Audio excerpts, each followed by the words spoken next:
yeah, tractor's broke down. It's never a good thing. So the tie rod end broke. Went into a valley. Boom. When it hit the next hill, it just shattered.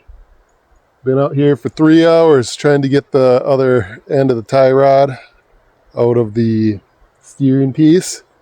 I've tried pickle, fork. I've tried 3-jaw pullers. I've tried PB blaster. I've tried pounding.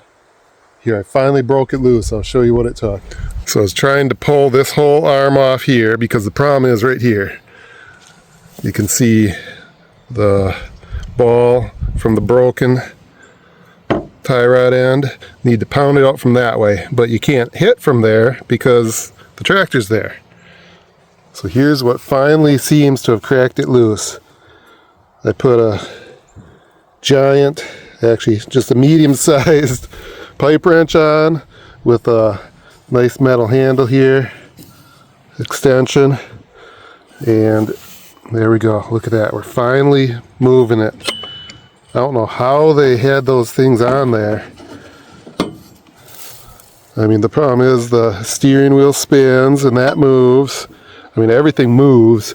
So I was hoping to pull this off and pound it out, but that's on there too tight. I mean, I had a giant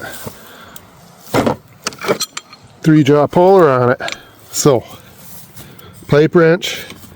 There we go. There it is. There it goes. Whoo-wee!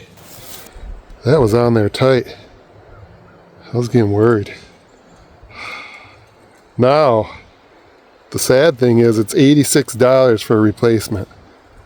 I mean, really? That seems excessive. I was thinking $50 or less. Gotta do what you gotta do though. They're all proprietary.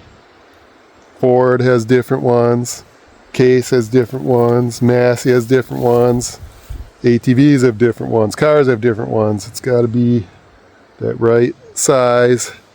The right threads to go on the bar. Left-hand thread versus right-hand thread. It's gotta be specific. Alright, thanks for watching.